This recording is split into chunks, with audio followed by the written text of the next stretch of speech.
So I watched this Flat Top Chicken video titled Nerdy Black Men Get No Love, and while I won't aesthetically classify as a nerd, I am ugly.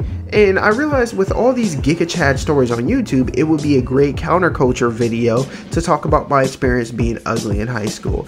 And although I was undoubtedly a loser in school, I started to realize pulling this off is going to be hard because I don't have a lot of experiences taking massive L's that I can use as examples, because I realized that you can't take L's if you never played a game. And as solid of a quote that is, life isn't fair. So sometimes you're going to be force-fed your loser broccoli. So here are some random L's I took in my school life or high school career, and you can decide whether it was because I'm ugly, unlucky, or flat out loser. So random experience number 1. So to kick it off with a repressed memory in high school, I think it was like 10th grade or 9th grade. Actually, I'm pretty sure it was freshman year. There was this country girl in our class, right? I took some construction class, fairly cute. So after class, or just before class ended, we're standing in line waiting for the bell to ring, and for some odd reason I lightly touched her hair and told her, hey, you have really pretty hair, which besides the touching her hair part is a really good icebreaker because she can say thank you and turn around going about her business, or she can, you know, what I was hoping, she would say like thanks, look at me for a second, insinuating she's open to a conversation. Then I can, you know, make some shit up, fill her out, you know what I'm saying, and see if she's not only worth rizzing up, but if she's even open to being rizzed up. But if you follow me on my journey to being a full-time content creator, you're gonna hear me spread the stereotype that schoolgirls are the most devious people alive, because this country girl didn't do either of the logical responses to what I did, nor did she do the response you're thinking of. No, she did not say ew and smack my hand away or whatever, or like do the oh, don't fucking touch me, right? So instead of saying thanks or even okay and turning around, she looked at me, started laughing to herself, turned around, tapped her friend on the shoulder, told her verbatim what I did. They both laughed and whispered to each other until the bell rang. They were the only girls in the class. I never talked to anyone in that class ever again.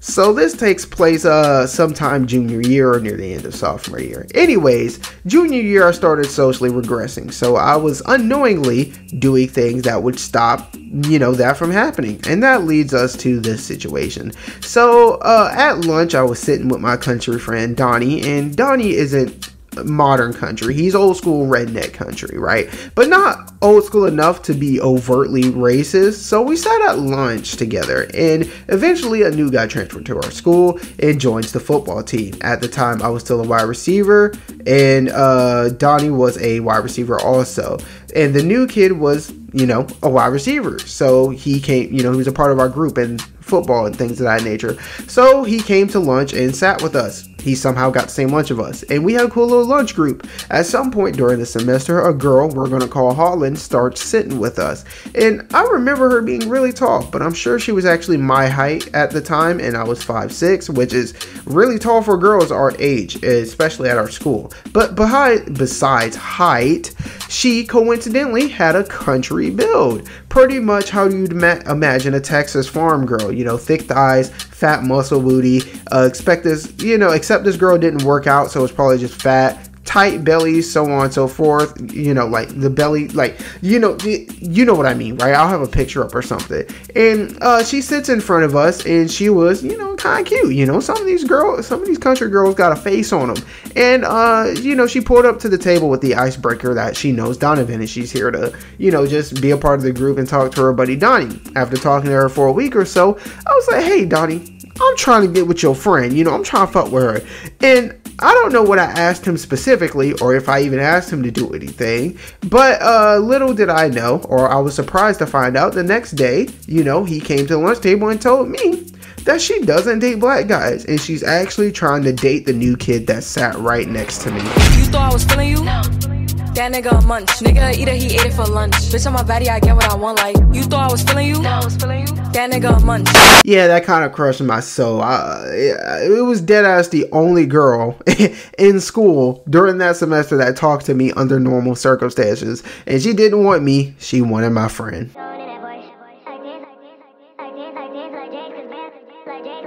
Random L number 3. As an ugly person, if you're not associating with your own gender or find a group, you tend to be a loser. And I know that sounds universal, but it's almost a death is a certainty for us ugly niggas, okay? And as a loner, I became very curious. There are certain things I wanted to know, and I had no one to talk to about it, so I would do these quirky, covert social experiments. So senior year, we got new coaches at our high school. Within a week, the coaches gathered all the seniors on the team, and we had a meeting during study hall. And in the meeting, our coaches basically said, y'all niggas suck, we need you to go around the school and convince your classmates to join the team, so we have more talent to evaluate. And that in itself is an L, but these coaches also may or may not have influenced a few transfers to our school.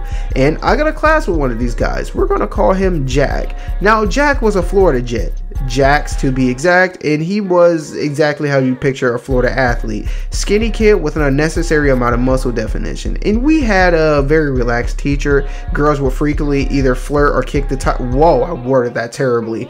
The girls would frequently flirt or kick the tires on Jack, not the teacher, okay? Actually, I heard some rumors that some girls were actually kicking the tires on the teacher. Anyways, and I found this very interesting because our body type and height were actually very similar at the time, except he had more muscle definition and, you know, harder abs or whatever, and he was also like an inch taller than me. But one day he showed up to class in a track jacket with no undershirt. Weird, but normal shit for a guy on the track team. Side note, our coaches made it mandatory for skill positions to join track. Fortunately for me, I wasn't a skill position anymore, so I didn't have to do that. But he did say this, and you know, he did this and no one said a word. And I remember a time before when one of my friends did the same thing, and a girl came up to him and started rubbing on him in the middle of class, and teachers didn't say shit about it. Hold on, what the fuck? Anyways, while that sounds like assault, she did it in a funny way though. She was like, why are you walking around with your chest out? You must got something on, you know, under there. Come here. And I was like, I want to see something. So I have this jacket that zips halfway down, right? Kind of like a v-neck. I'll put a picture of it on the screen. So I wore this to school, no undershirt, zipped halfway down, and I made it through the day unscathed. No one cared. But then again, I was a ghost in high school. Nobody really talked or noticed me anyways. But we get to that class, and after lunch, we had, I think, third period lunch. So we'd have lunch, and then we'd come back and have like 30 minutes left of class, right? After that, after lunch, we're going back to the classroom, and this lesbian girl walks up to me and says, hey, you need to zip that up, bro. It's not cute. You need to stop. And that told me everything I needed to know. You can only do that if you're attractive, apparently. Doesn't matter if you're in shape or anything of the sorts, you just got to be attractive. And some of you might think one hater shouldn't bully me out of wearing what I want to wear, but not only was this my only social interaction for the day, but this girl never talked to me ever during that class, right? Not at all. And besides this one instance, she never talked to or acknowledged my existence in the class ever again. So she literally went out of her way to come hate on me, or it bothered her so much that she thought to herself, oh hell no, I need to say something to this man.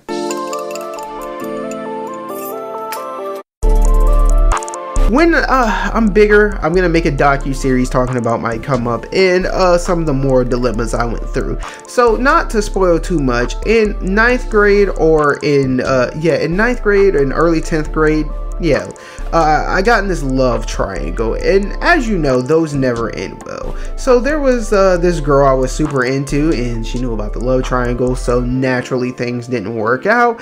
But throughout high school and even now, we have this off and on friendship where she would talk to me just enough to make it obvious that, like, hey, we're still cool kind of thing. And as high school went on, I socially regressed further, and by senior year, I was in the infancy stage of being a full-blown loner and a hopeless romantic. And I attempted to get with a lot of women in high school to prevent this from happening. Well, one way or another. But this is about being ugly in high school, so, and this is also about my L. So obviously, you know this is about to be bad. So, I'm a Christian, and I don't know what God you believe in, so I'm just going to refer to it as the universe.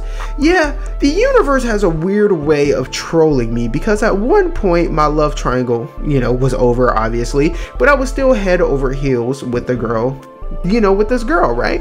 And one night, due to some odd random circumstances, she chose another guy over me, right? And we all know that sucks. And you can imagine my surprise when senior year, I not only get a class with this guy, but he's assigned to the same table as me. And he had no idea about my feelings for his girlfriend. Hell, I don't think he knew that I knew his girlfriend until a full semester later. And if that isn't bad enough, high school guys like to brag to their friends about their sex life. I'm a very friendly guy. Me and Gibby got along very well. So you can imagine the gut punch when he got comfortable enough to start telling me about how he's fucking my crush and how good she looks when she's naked. And to make it worse, Gibby found out that I had the hots for this girl that also sat at our table, and he wanted to hook us up, as a good gesture. He felt like, I'm having a great time with my girlfriend. This is a pretty good dude. He deserves to have a girlfriend to have fun with too. And despite her asking and confirming to my face, he asked her right in front of me if she's single and open to dating, and she said yes. He even somehow got her to give me her Snapchat and everything, and she rejected me for no glaring reason. Either she was just disinterested, either I'm ugly, or just not good enough. And this happened early in the semester, so I had to ride out the first half of my last year of high school in a classroom to where my right is a guy who is punishing the cheeks of a girl I am head over heels for. He actually ended up having a kid with her. So either it worked out or he was really in them, dude. He's going crazy. And to my left is a girl who rejected me in cold blood. Zane, Berko. Random L number 5. We're gonna end this video with a softer L. So one of the funnest things to do as a kid is go school shopping, right? And during high school, I changed how I dressed. I started trying some stuff out to see what I like, to figure out what my style is gonna be. So one year, a friend gave me a hooded shirt and I liked it. So I started looking for sleeveless hoodies because the sleeves on that shirt was kind of weird. I didn't like it. They were kind of stiff. So I got a few of them and I was I really liked them. I was in peak shape at the time. I felt good. But one day I walk into the locker room to change clothes into my workout clothes, and our head athletic trainer walked by and he says, "Hey, you don't have the arms to be wearing those." And I couldn't tell if he was joking or not. And one comment from a hating / trolling nigga who is significantly bigger than I am, he was fucking huge. He was gargantuan. I don't understand how you're going to say anything about my shape when you're huge.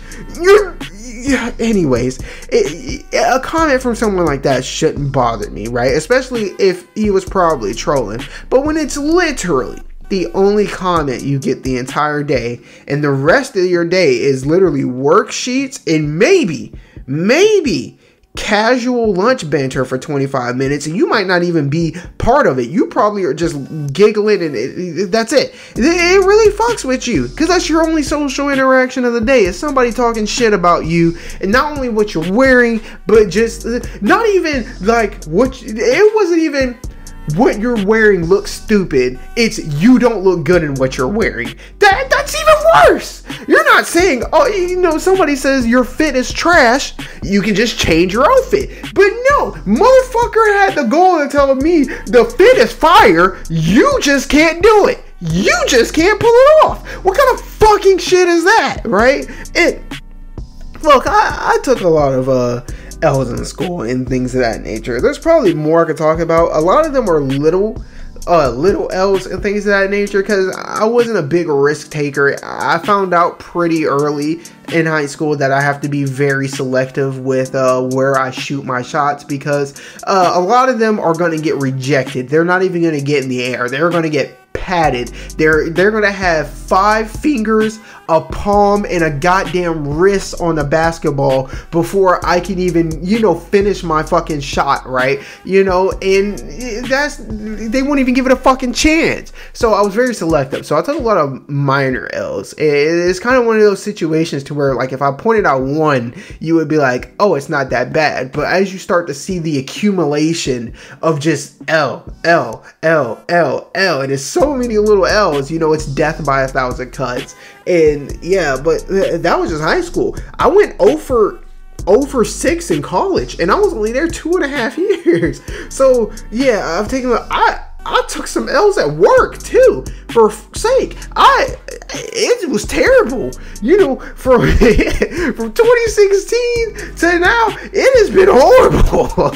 I'm taking a lot of fucking L's. So yeah, that's what it was. And I hear a lot of Giga Chad stories and things of that nature. And even people who don't have the Giga Chad stories, they at least have Giga Chad redemption. You know, they become a successful YouTuber. They have a glow up. You know, they have this, that, and the third. Things happen. But I'm still in the dog days. It still sucks. You know what I mean? I took these L's.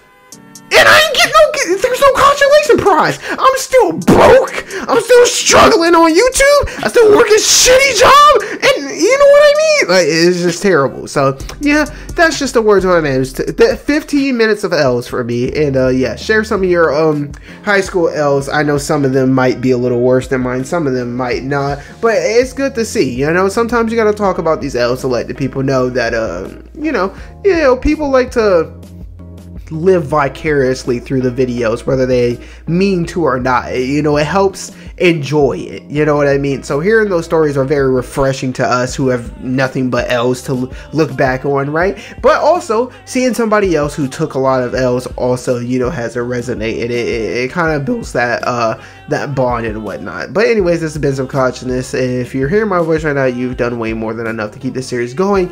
And until we meet in the next video or the comments, remember, if you know, man, because we know we up next, sponsored by Atari, and joint will be hopping. The octopus said the same thing to Yoshi. It's about being patient, picking your moment. So snap out of it. You can't let a couple of losses blow you off course. You don't have to win now, just someday. Slow and steady wins the race, right? Well, it kills the octopus.